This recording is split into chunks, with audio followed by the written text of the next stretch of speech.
Bismillahirrahmanirrahim. Assalamualaikum warahmatullahi wabarakatuh. Selamat sore kawan-kawan dari media.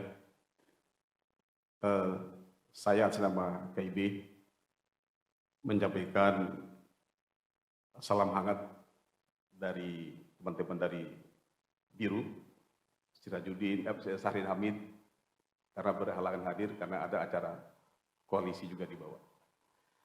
Yang berikutnya, saya sebagai Ketua Forum Kabar Membangun, sejak awal FKM ini kami deklarasikan telah menyatakan mendukung wakil presidennya Anies itu harus dari kalangan militer. Itu janji 15 November tahun 2022. Kemudian ini sepertinya nampaknya feeling FKM ini sebentar lagi akan terbukti. Oleh karena itu, sore hari ini KIB datang dengan suatu tekad dan niat yang tulus dalam rangka menyalakan Indonesia dengan perubahan atau menerangkan Indonesia dengan perubahan. Kita sering menyebut bonus demografi, yaitu Indonesia akan menghadapi ledakan usia produktif, tentu membutuhkan lapangan pekerjaan. Oleh karena itu, Capres, pimpinan nasional yang bisa menyiapkan lapangan pekerjaan harus mereka yang bisa melakukan dan melampaui perubahan. Anies Rashid Baswedan, KIB mendukung full Anies Rashid Baswedan sebagai calon presiden dan dilantik menjadi presiden Indonesia pada 2024. Kemudian bahwa tentu harus didukung dengan apa yang menjadi cita-cita proklamasi, yaitu melindungi segenap bangsa Indonesia dan seluruh tumpah darah Indonesia. Ini adalah tugas seorang militer, tugas TNI. Sedangkan tugas polisial melindungi atau mengamankan. Oleh karena itu, untuk menyiapkan bonus demografi, lapangan pekerjaan untuk generasi muda, agar dia bisa hidup, bisa merubah nasib menjadi hidup lebih baik, KIB memiliki keyakinan, memiliki sikap yang tegas bahwa meskipun KIB ini tidak memiliki kewenangan untuk mengusung, tapi punya kewenangan untuk mendukung, karena kita adalah memiliki basis politik yang sama dengan Demokrat, Nasdem, dan PKS, karena KIB ini adalah bukan relawan, tapi adalah organ partai politik.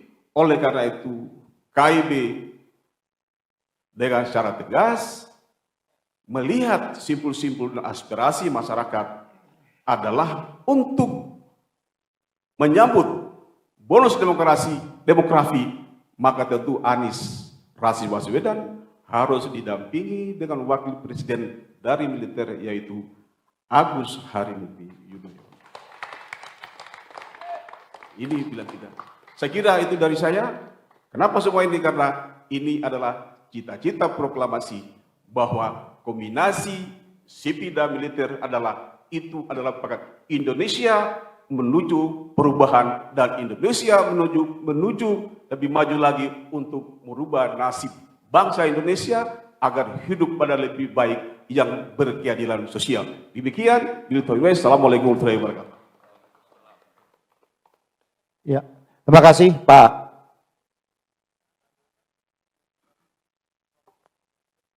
Tes. Ya.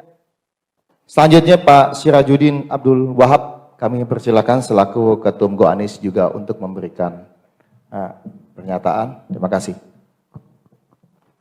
Bismillahirrahmanirrahim. Assalamualaikum warahmatullahi wabarakatuh. Selamat sore teman-teman sekalian. Terima kasih teman-teman media yang hadir pada sore hari ini. Ini adalah sebuah kehormatan bagi kami. Saya Ketua Umum Goanis, sebelah kanan saya didamping oleh Sekretaris Jenderal Bung Mirwan. Teman-teman sekalian, pertemuan tadi berjalan begitu produktif. Ada beberapa hal yang memang harus kita sampaikan kepada Mas Ahaye sebagai Ketua Umum Partai Demokrat yang menjadi bagian daripada 3 partai politik yang memberikan dukungan kepada Mas Anies Rashid Baswedan sebagai calon presiden. Beberapa poin yang kita anggap krusial yang kita sampaikan kepada Mas Ahaye. Yang pertama adalah kami meminta kepada Partai Demokrat dan juga Partai Nasdem dan Partai PKS untuk segera menuntaskan dukungan secara deklarasi bersama 3 partai politik ini, karena kami menganggap 3 partai politik ini masih masing-masing untuk menyampaikan dukungan terhadap Mas Anies, dan kita berharap dalam waktu dekat untuk segera bertemu untuk mendeklarasikan secara bersama-sama. Pasti teman-teman media pun yang dalam 1 minggu terakhir ini hiruk pikuk dengan isu wakil presiden. Tadi Bang Habil Marati sebagai Ketua Umum Forum Ka'bah Membangun sudah secara tegas menyampaikan bahwa gambaran FKM tentang calon wakil presiden itu adalah militer. Nah, dalam perspektif kita Goanis, jadi sejak awal Goanis ini lebih banyak digagas oleh teman-teman muda, walaupun berlatar belakang semuanya ini adalah baju kuning dan teman-teman sudah pasti tahu. Gambaran kita terhadap wakil presiden tersebut tidak melihat dalam konteks militer dan non militer, tapi yang kita lihat adalah berdasarkan data BPS kita, 60% pemilih milenial dan selenial itu cerukan begitu luar biasa. Dan ini menjadi cerukan yang hampir di semua para kandidat ya, untuk merebut hati para pemilih milenial dan selenial. Nah, perspektif kita dari Goanis adalah kita berharap dari 3 partai politik yang sekarang ini ada Mas Ahaye sebagai Ketua Partai Demokrat, yang dikenal dengan ada tim 8 yang memang membahas dalam setiap waktu dan setiap saat, yang setiap hari bersama Mas Anies. Jadi kita memberikan saran dan masukan bahwa mempertimbangkan untuk menetapkan calon wakil presiden itu mempertimbangkan bisa mewakili daripada generasi milenial maupun generasi selenial itu. Nah, dari kacamata kami Goanis berharap bahwa yang bisa mewakili bahasa daripada kaum milenial dan selenial itu adalah di samping kiri saya ini, yaitu adalah Mas Ahaye. Jadi karena pentingnya sebuah perubahan yang diusung oleh 3 partai politik tersebut, perubahan itu tidak hanya perubahan itu pergantian 2024 itu adalah perubahan, tapi substantif perubahan itu adalah pemimpin bisa memberikan harapan terhadap kaum selenial. Saya punya anak sekarang udah semester 2 di UI.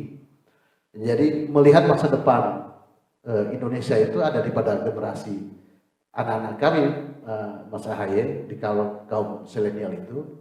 Jadi itulah cerukan yang sesungguhnya yang menjadi pertimbangan besar di setiap diskusi maupun di setiap perbincangan kami di Goanis. Dan untuk itu teman-teman sekalian, kami berharap sehingga kekhawatiran ataupun pertanyaan-pertanyaan di banyak jaringan yang baik KIB maupun teman-teman kita di Goanis di setiap daerah, ya pertanyaannya 2 itu, kapan 3 partai politik ini bisa menetapkan secara bersama-sama untuk mendeklarasikan Mas Anies, dan kapan 3 partai ini menetapkan wakil presidennya. Jadi itulah yang substantif di luar daripada pembahasan-pembahasan kita tadi tentang program-program yang adanya sinergisitas pelaksanaan program baik KIB yang nanti kita harapkan turun ke bawah juga secara struktural dengan teman-teman Partai Demokrat, karena kita memiliki cerukan yang sama nih, karena segmentasi kita adalah segmentasi yang afiliatifnya itu adalah para kader ataupun para pemilih partai kita masing-masing. Jadi untuk itu kita berharap pertemuan silaturahmi kita dengan Partai Demokrat dan mungkin insya Allah dalam waktu dekat kita akan ketemu dengan PKS dan Partai Nasdem ya untuk menyuarakan hal yang sama. Jadi kita hadir di sini mengaspirasikan, menyuarakan apa yang kita tangkap, apa yang kita serap berdasarkan kondisi dan perkembangan yang ada di tengah-tengah masyarakat. Mungkin itu saja. Terima kasih. Billahi sabilillah. Wassalamualaikum warahmatullahi wabarakatuh. Waalaikumsalam warahmatullahi wabarakatuh. Terima kasih Bang Sirajuddin Abdul Wahab. Selanjutnya kami persilakan kepada Ketua Umum Partai Demokrat Mas Agus Harimurti Yudhoyono untuk memberikan pernyataannya. Terima kasih.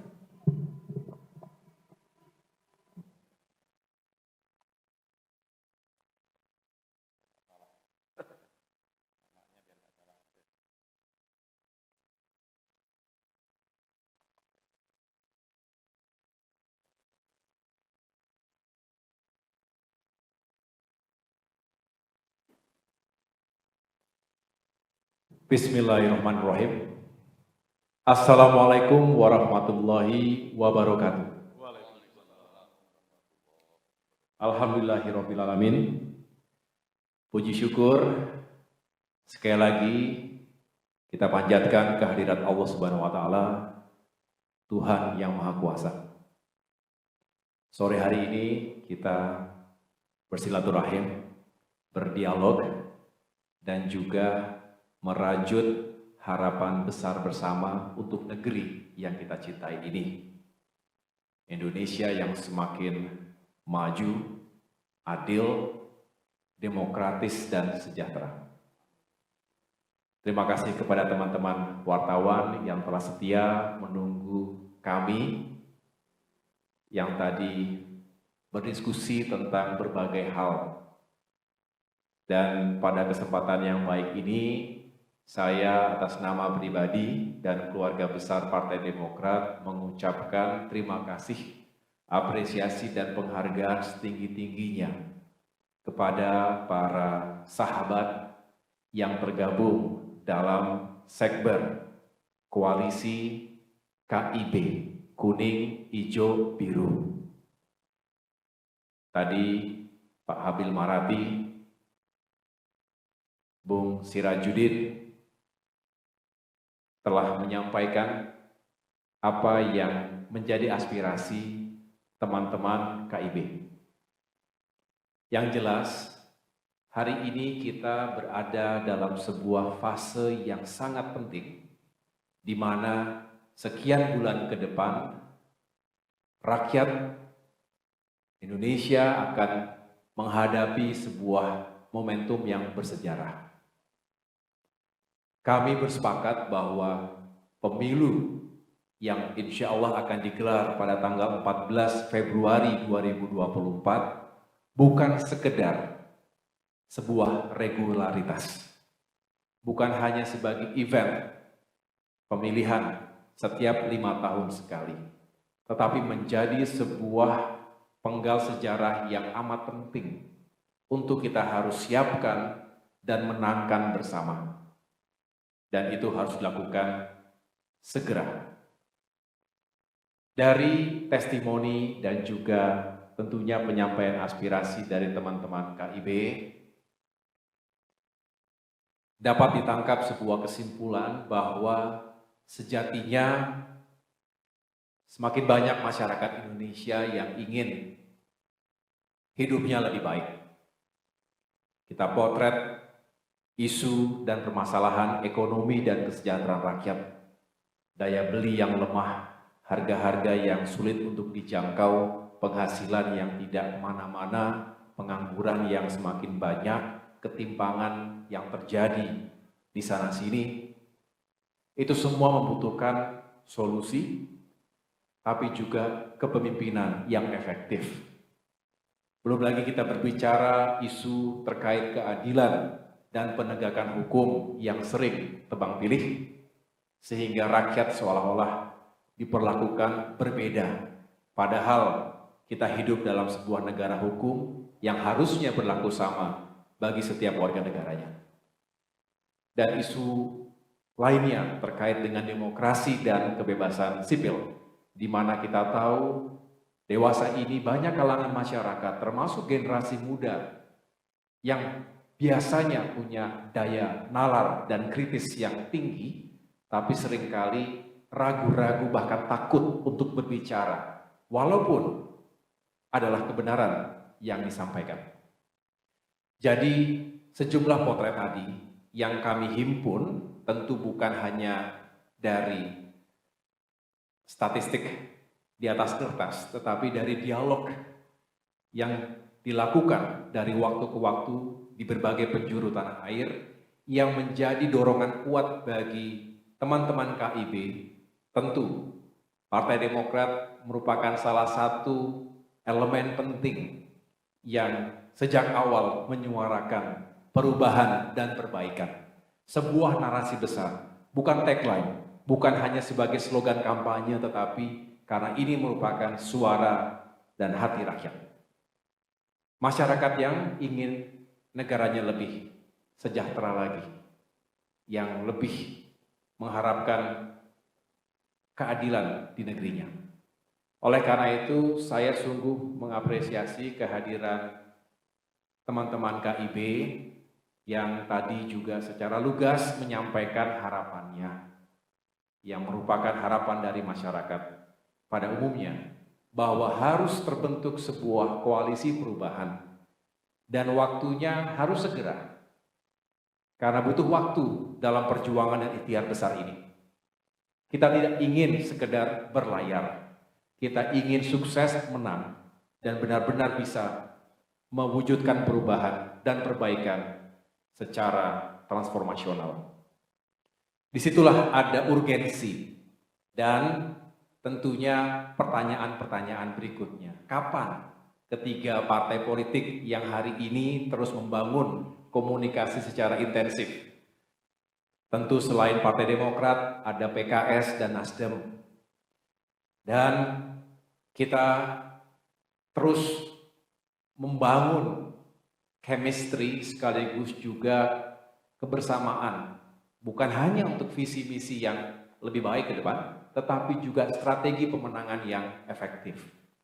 Itulah mengapa dari waktu ke waktu saya secara pribadi juga semakin intensif berkomunikasi dengan Mas Anies Rashid Baswedan. Dan tadi kalau kemudian dari teman-teman KIB mengatakan ada sejumlah alasan, faktor, diantaranya perlu ada kekuatan yang duit tunggal, saling melengkapi, saling menguatkan, termasuk harapan kalau ada pendamping yang memiliki latar belakang rekam jejak sebagai perwira militer dari TNI misalnya. Ada juga yang menyampaikan tadi sangat baik kalau kita bisa merepresentasi suara generasi muda yang jumlahnya semakin besar dalam pemilu 2024 nanti. Generasi Y atau generasi Z yang kalau dihimpun bisa hingga 60%. Angka yang besar untuk dilewatkan begitu saja. Belum lagi alasan-alasan yang lain, termasuk sebetulnya yang termaktub dalam piagam kesepakatan. Ada sejumlah kriteria cawapres yang sudah disepakati bersama 3 partai, yang itu semua kita serahkan pada akhirnya kepada bakal calon presiden kita, Mas Anies Rashid Baswedan, untuk bisa menentukan siapa yang dianggap terbaik dan bisa membawa kemenangan bersama tadi. Atas semua aspirasi tadi tentu saya menyampaikan terima kasih, dan ini merupakan sebuah paling tidak tanggung jawab secara moral baik kepada saya dan teman-teman Demokrat yang juga tadi hadir mendampingi saya di Auditorium Yudhoyono, yang intinya mari kita terus lanjutkan ikhtiar. Kami juga sepakat bahwa perlu segera, karena kita juga ingin lebih cepat membangun sinergi dan kolaborasi yang lebih terintegrasi secara utuh dari tingkat atas sampai dengan akar rumput, karena memang bisnis dari politik ini adalah menggunakan waktu se-efektif mungkin untuk memenangkan hati, pikiran, dan pada akhirnya suara rakyat kita. Disitulah urgensi itu timbul, disitulah mudah-mudahan soliditas antara KIB dan kita semua, teman-teman yang ada di Koalisi Perubahan, bukan hanya dengan Demokrat tentunya, tetapi juga dengan PKS dan Nasdem, bisa semakin baik ke depan. Sekali lagi terima kasih atas kehadirannya, sekaligus saya menitipkan semangat perubahan dan perbaikan ini untuk terus kita sebarluaskan di tengah-tengah masyarakat, terutama masyarakat yang tadi mengharapkan hadirnya kesejahteraan, keadilan, dan juga kebahagiaan di negerinya sendiri. Demikian yang dapat saya sampaikan. Terima kasih kepada teman-teman. Saya serahkan kembali kepada Kabak Komsra. Ya, makasih. Mari kita tepuk tangan dulu. Saya kasih aplaus untuk Ketua Umum Partai Demokrat, Bapak Agus Harimurti Yudhoyono. Teman-teman, ini ada sesi tanya jawab. Ya, silakan untuk 3 penanya. Silakan angkat tangan. Oke. Ada ya, ada. Sorry, ini udah sering banget kayaknya saya lihat nih. Boleh ya, lu ya. Satu lagi di sana, Mbak yang di sana ya. Oke. 1, 2, 3, silakan.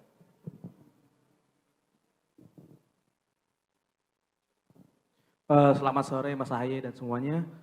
Saya Ahada dari merdeka.com. Yang ingin saya tanyakan tadi kan Mas Ahaye menginginkan adanya segera deklarasi cawapres dalam waktu dekat. Yang berkembang adalah di bulan Juni ini yang atas itu menjadi keinginan Partai Demokrat. Nah pertanyaan saya, apakah deklarasi cawapres ini diminta segera itu untuk mengamankan tiket Pak Anies? Karena di tengah ini juga berkembang ada upaya-upaya pengebosan majunya Pak Anies oleh sejumlah pihak. Berkaitan dengan itu juga, dan sekarang kan masih adanya berkembangnya PK dari KSP Muldoko. Nah ini kan masih belum diputuskan, tapi apakah ada kekhawatiran dari Partai Demokrat bahwa PK ini menjadi jalur masuk juga untuk pengebosan pencapresan Pak Anies? Terima kasih. Iya, langsung saya jawab ya. Terima kasih. Ada 2 pertanyaan yang sangat baik. Yang pertama, apakah semangat kesegeraan ini satu nafas dengan kekhawatiran terjadinya upaya penggagalan koalisi perubahan dan juga pencapresan Mas Anies Rashid Baswedan? Bisa jadi.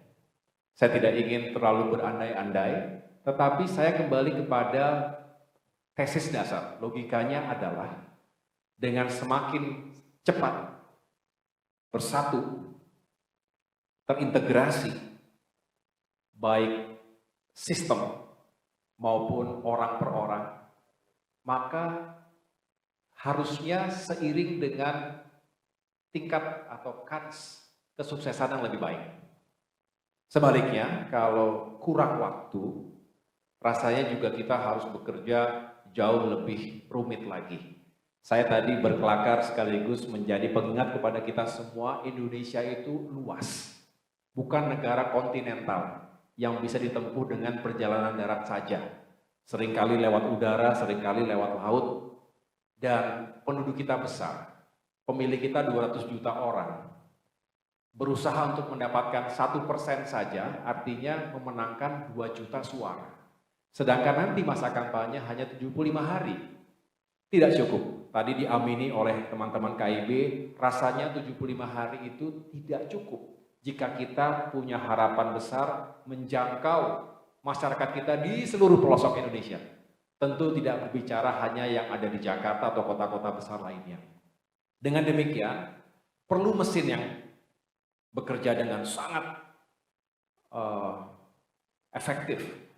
Partai-partai politik sebagai pengusung, insya Allah pada saatnya, itu juga harus menjalankan manajemen krisis, manajemen kampanye yang juga modern, tapi mengakar betul di masyarakat dan konstituen kita. Jadi, kami kembali ke tujuan besar tadi. Nah, memang benar, teman-teman sekalian juga pasti mengikuti. Segala upaya masih terus dilakukan untuk mendegradasi. Dibuatlah framing bahwa nggak akan jalan, nggak akan berlayar koalisi perubahan. Udah pada saatnya akan mati dengan sendirinya.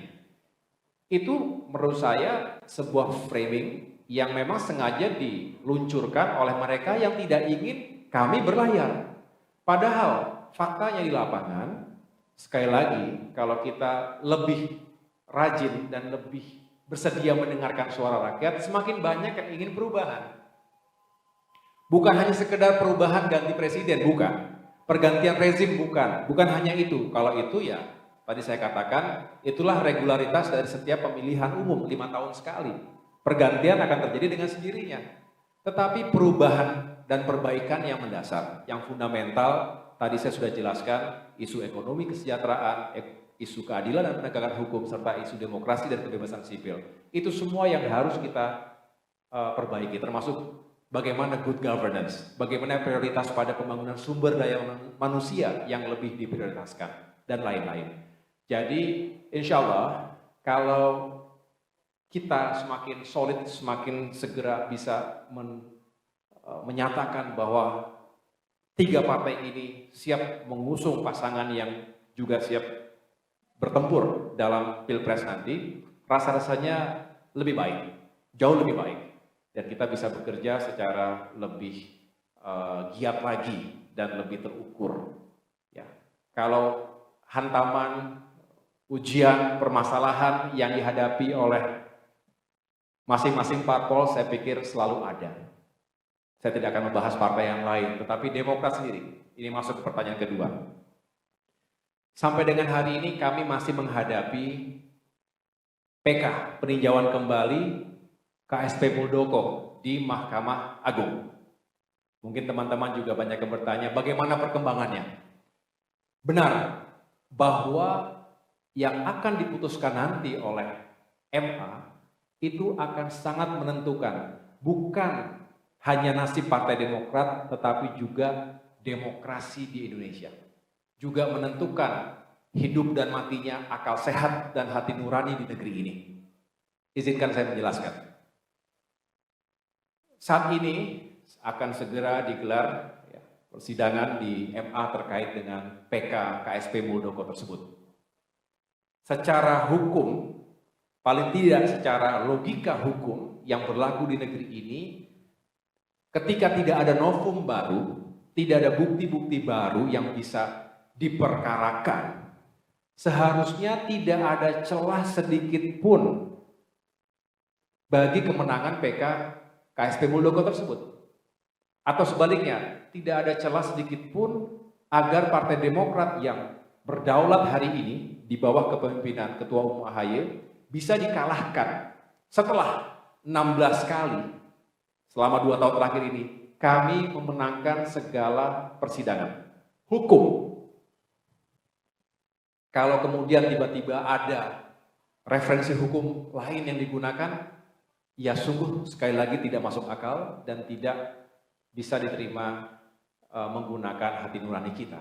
Oleh karena itu tentu kami dengan rendah hati tetap memiliki keyakinan bahwa para hakim yang kami muliakan di Mahkamah Agung juga memiliki rasa kebenaran dan keadilan di atas segala-galanya sebelum pada akhirnya memutuskan PK KSP Muldoko ini. Kami yakin beliau-beliau semua juga akan tergerak bahwa pada akhirnya kebenaran dan keadilan itu harus tegak di negeri kita. Walaupun catatan kita semua bukan hanya pemerhati hukum di negeri kita atau keadilan negeri kita. Kita tahu dalam tata kelola hukum di Indonesia ini juga tidak luput kejanggalan-kejanggalan yang tidak masuk akal. Contoh ketika itu diputuskan penundaan pemilu oleh Pengadilan Negeri Jakarta Selatan. Yang kemudian ya kita punya reaksi, rakyat bereaksi, apa iya setelah ada situasi tertentu kemudian menyatakan bahwa ini harus ditunda pemilunya. Ya, yang begitu-begitu kadang-kadang di luar nalar, ya suka ajaib sendiri, tetapi sebetulnya kita semua rakyat itu paling memiliki common sense, akal sehat. Jadi oleh karena itu harapan kami tetap bahwa proses PK KSP Muldoko ini bisa kembali diletakkan pada hukum yang berlaku, akal sehat, kebenaran dan keadilan. Kami siap menghadapi itu semuanya. Ujung ke ujung, saya sendiri akan memimpin itu semua dengan penuh optimisme dan keyakinan, tetapi seluruh kader Partai Demokrat juga telah siap untuk melakukan yang terbaik, menjaga kedaulatan eksistensi partai kami. Mengapa? Turunannya juga harus kita antisipasi. Jika Demokrat kemudian bisa dirampas begitu saja oleh seseorang yang berada dalam lingkar kekuasaan, lalu apa yang terjadi dengan yang lainnya? Apa karena Demokrat sebagai oposisi? Apa karena Demokrat saat ini sedang serius membangun koalisi perubahan? Ingat, di negeri kita panglimanya adalah hukum, bukan politik. Ketika ada penguasa atau mereka yang berkuasa saat ini menggunakan hukum sebagai instrumen politik, baik dalam konteks obstruction of justice, melindungi mereka yang dianggap satu bagian dengan mereka, dengan penguasa, atau abuse of power, menggunakan kekuasaan sewenang-wenang untuk menghabisi lawan politik dengan cara apapun, termasuk melalui PKKSP Muldoko ini, maka sama saja sesungguhnya penguasa politik telah menggunakan instrumen hukum untuk menghabisi lawan-lawannya.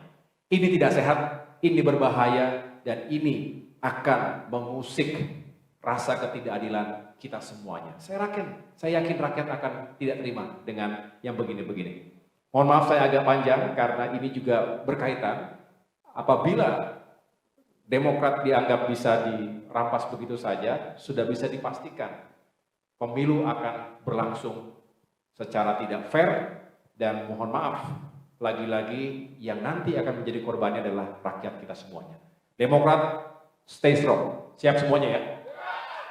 Ini hanya sebagian kecil, kami punya kader-kader yang juga militan, kader-kader yang cinta dengan partainya, yang mencintai kebenaran dan mencintai keadilan. Dan simpati masyarakat. Saya baru pulang dari Jawa Tengah.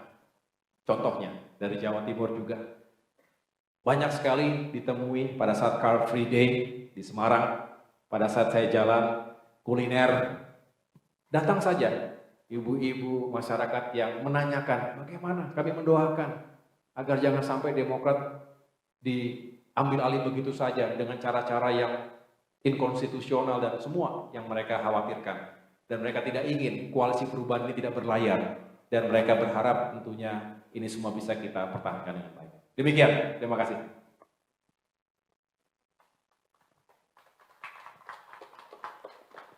Selamat sore Mas Ahaye dan teman-teman semua, saya Dipo dari Kompas TV.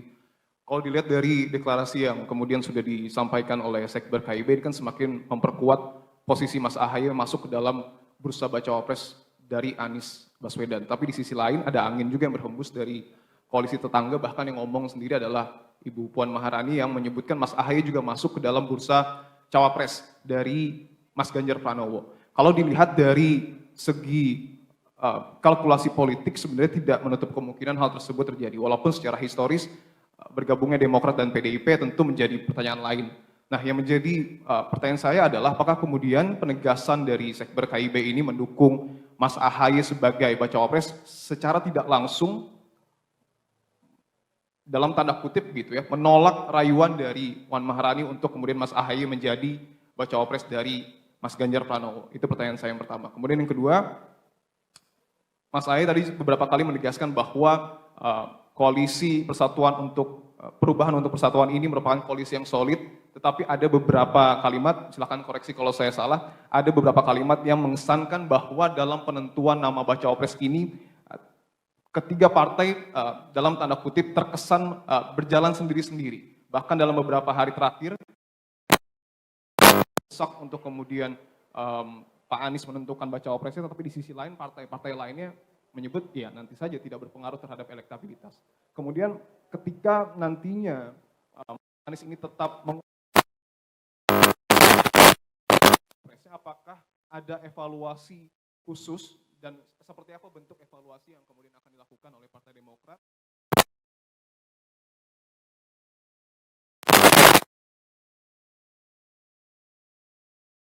di perubahan untuk persatuan? Terima kasih. Bagus, bagus sekali. Terima kasih. Kalau ditanya tadi, apakah pertemuan-pertemuan seperti ini sebagai sinyal bahwa Demokrat akan atau sudah menetapkan secara paten posisinya? Begini, saya pertama berterima kasih kepada siapapun yang menyebutkan bahwa AHY bisa diperhitungkan dan lain sebagainya, berpasangan dengan siapapun. Ya. Termasuk terakhir Ibu Puan Maharani menyampaikan, ya bisa saja dengan Mas Ganjar Pranowo begitu. Saya menghormati, seperti saya menghormati siapapun yang memberikan sikap atau pernyataan. Bagi saya demokrasi adalah ruang yang bebas, ruang yang luas untuk hadirnya gagasan-gagasan semacam itu.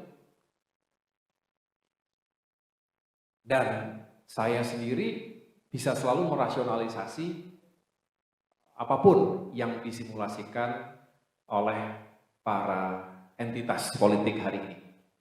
Nah, sama, kami juga terus membangun komunikasi dengan siapapun, dengan partai-partai politik manapun, bertemu dengan para tokoh, bertemu dengan pimpinan-pimpinan yang kami anggap juga bagus kalau selalu terbuka ruang komunikasi. Politik Indonesia memang harus cair. Kita bukan politik pembelahan sebetulnya. Bukan hanya ada dua partai utama seperti layaknya Amerika Serikat, itu saja mereka selalu membuka komunikasi antara Republicans dengan Demokrat di Amerika misalnya. Nah, kita ini multi-party system. Jadi harus terus membangun komunikasi dengan cair, fleksibel, tapi kami memilih juga tetap menjunjung tinggi etika, nilai, dan juga prinsip-prinsip dalam berkomunikasi politik. Itulah mengapa, selain tentunya menyampaikan apresiasi tadi, kami juga terus memantapkan rancang bangun dari koalisi perubahan ini. Kalau masuk ke yang kedua, ada perbedaan antara tiga partai politik yang sedang berkomunikasi intensif ini, Demokrat, PKS, dan Nasdem, adalah sebuah kewajaran.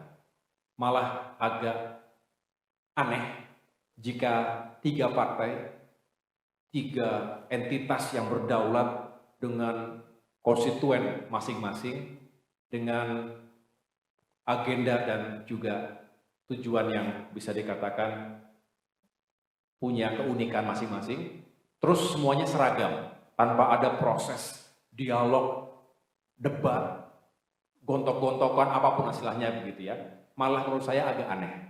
Jadi saya justru mengapresiasi prosesnya yang paling penting berjalan. Selalu terbuka ruang untuk ngobrol. Ya, jadi selalu ada tabayun. Setelah ada statement kader partai A di media massa, dibalas dengan kader partai B di media massa yang lain, bersaut-sautan. Selama itu semua masih bisa ketemu dan saling bisa menjelaskan tabayun satu sama lain, apa maksud dan tujuan dari statement tertentu atau sikap tertentu, saya pikir sehat. Dan yang paling penting adalah chemistry yang dibangun antara saya pribadi dengan Mas Anies juga semakin baik, insya Allah. Nah, dengan demikian, kalau saya tidak ingin mengatasnamakan yang lain, tapi saya dan Demokrat memilih untuk kembali pada tujuan besar. Kita ingin bukan hanya berlayar, tapi sukses, menang, dan jadi. Mengapa? Ya, itu tujuan besar bersama. Oleh karena itu kita runtut lagi, apa yang membuat ini bisa terjadi? Yaitu kalau ada pasangan yang benar-benar punya kans kemenangan yang baik. Belum tentu satu dan lainnya sangat sempurna atau sangat ideal, tetapi paling tidak bisa menjawab kriteria-kriteria yang memang sudah disepakati bersama dalam piagam yang kami tanda tangani sebelumnya. Jadi sebetulnya di sana selebihnya kita serahkan kepada bakal capres kita, Mas Anies Baswedan. Nah, dengan demikian sebetulnya di sini kami tidak pernah memaksakan siapapun, nggak pernah. Tapi juga siap untuk berdiskusi dengan siapapun yang Yang penting jangan dia. Nah, kalau ada kata-kata yang penting si A atau yang penting jangan si B, itu menjadi tidak masuk akal. Nah, disitulah kami siap untuk terus berdiskusi. Selama ini bagus, diskusinya saling mendengarkan dan pada akhirnya kita ingin yang terbaik. Dan sekali lagi kita kembalikan kepada Mas Anies Rashid Baswedan.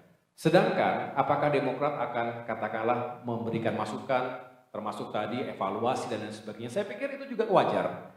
Kalau dalam berdiplomasi atau dalam berkomunikasi seperti itu ada masukan termasuk evaluasi baik internal maupun untuk koalisi bersama-sama, saya pikir justru harus dilakukan.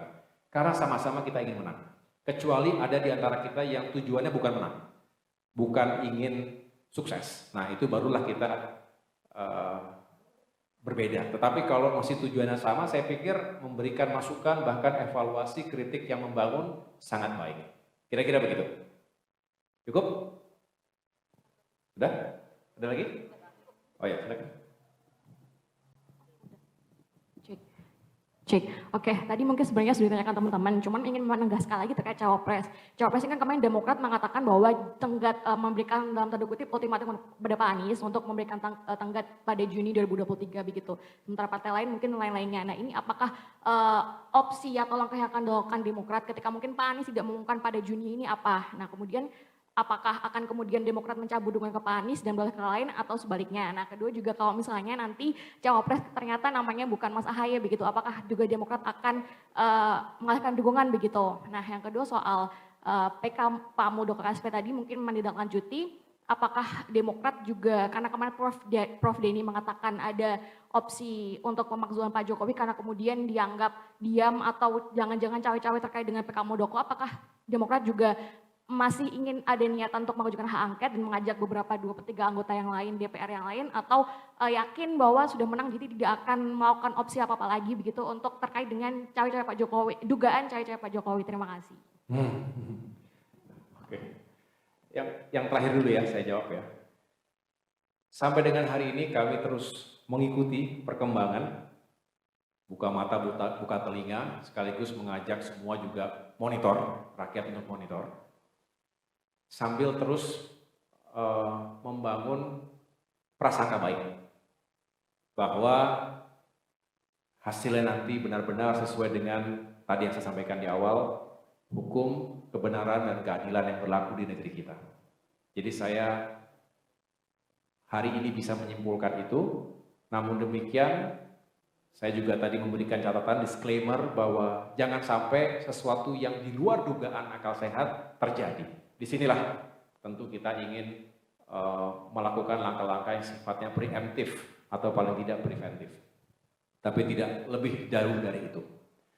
Nah, kemudian pertanyaan yang sebelumnya, apakah nanti kami tidak ingin fokus pada nanti kalau nggak begini narik dukungan.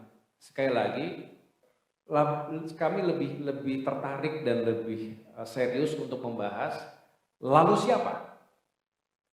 Silakan. Kami tidak pernah memaksakan siapapun. Tapi kalau kemudian muncul argumentasi-argumentasi yang juga tidak bisa dipahami sebagai logika politik yang baik, tentu kami punya ruang juga untuk bertanya, memberikan feedback, dan lain sebagainya. Tapi jangan dibayangkan ini seperti kalau enggak begini, begitu, enggak begitu. Ini adalah sebuah proses. Kami punya hak, tapi juga kewajiban untuk mengingatkan, ini sudah bulan Juni. Waktu pemilu tinggal sekian bulan lagi. Kalau kita mau sukses, tadi Indonesia besar, luas, dan penduduknya banyak, maka kita butuh persiapan. Jadi kalau kami menyampaikan timeline, kami mengharapkan ada progres yang lebih berarti. Karena tentu kita nggak cukup waktu hanya untuk diskusi tanpa ada progres dan tanpa ada produknya. Oleh karena itu, sekali lagi menjadi hak kami, juga sekaligus kewajiban moral kami untuk mengingatkan diri dan kita semua bahwa ada timeline yang juga harus segera. Bukan karena memaksakan kehendak, bukan karena mendesak tanpa alasan, tapi karena memang jika waktu tidak bisa kita menangkan, inisiatif tidak di tangan kita sendiri, maka kita bisa kehilangan banyak kans untuk sukses dalam pemilu 2024. Saya pikir itu, ya. Sekali lagi terima kasih kepada teman-teman KIB, hormat saya kepada bapak-bapak, nggak ada ibu ya, ibunya di rumah. Semoga sehat semuanya dan sukses selalu, tetap semangat. Saya senang ini kolaborasi lintas generasi. Ada yang senior, ada yang masih muda. Ya, satu lagi naik gunung, satu lagi turun gunung, ketemu di tengah, sama-sama kita menjadi kekuatan yang dahsyat untuk perubahan dan perbaikan Indonesia ke depan. Terima kasih. Wassalamualaikum warahmatullahi wabarakatuh. Waalaikumsalam warahmatullahi wabarakatuh. Terima kasih Mas AHY. Selanjutnya Oh ya, ada serah terima ya kenang-kenangan dari Partai Demokrat kepada teman-teman KIB. Tapi izin ini mic-nya mau kita geser dulu. Ya, biar ini fotonya. sedikit kenang-kenangan ya Geser, buat KIB, kuning, hijau, biru. Ya. Ambil mic.